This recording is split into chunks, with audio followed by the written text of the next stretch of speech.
think Sally's really down to earth. I think you can tell her willingness to learn comes through in our conversations too. She, certainly doesn't admit that she knows everything about really, everything we're going through with Parks and Recreation. So it was helpful to, work through some of the issues or matters that we encounter on a regular basis with her, explain some of the background, and then just get her perspective on how to navigate certain challenges. And she did a really good job, or she has done a really great job doing that through asking questions. And that's something that I certainly appreciate. I work with a lot of great consultants and contractors, especially within various professional services, from like landscape architects to business consultants, you name it. And they're really good at what they do, and you're hiring them because of their expertise. So they're essentially kind of telling you,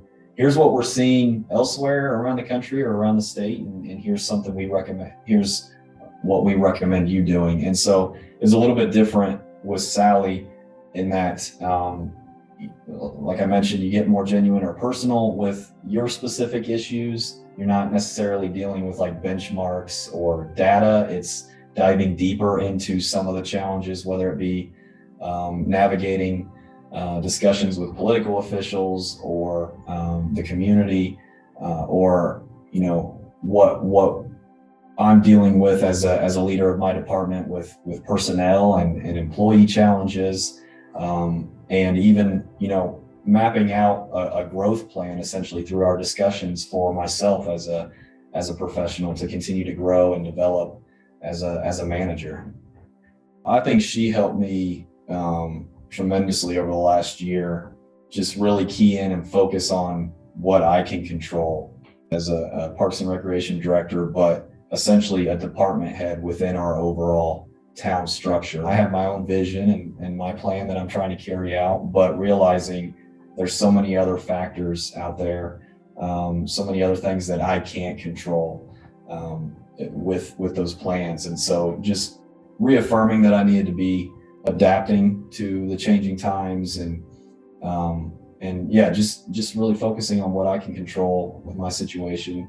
Parks and Recreation in general, we pay a lot of attention to trends and innovations within the field, but sometimes it doesn't fit into that box of local government. And so sometimes we're outside of that, and there's a lot of work that has to go into making officials comfortable with your idea and then essentially funding your idea. And it takes a lot of time. So I think patience is the other attribute that we talked a lot about over the last year, and that I've been trying to employ more of in my role. There are a lot of contractors or consultants out there, but I think Sally's really found a niche in the coaching realm within this field to help Parks and Recreation managers or executives dive deeper into a lot of the issues that we're dealing with. Like I said, whether it be with navigating challenges with political officials, or just a lot of the social challenges that are out there right now that Parks and Recreation agencies find themselves in the middle of, trying to figure out where they fit with something like social equity and diversity. And I think Parks and Recreation has been a prime example of how to serve a community, a diverse community. Parks and Recreation are literally for everyone, especially parks, literally for everyone.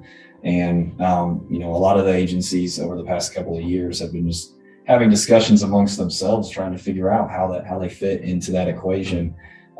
There's a lot going on now, a big push in our area for economic development, and my agency plays a part in that. It may be indirectly, but we're trying to align our goals with the overall town goals for enhanced economic development. And so I think leadership coaching can, like I said earlier, can help dive into those deeper topics. That one-on-one conversation is so important.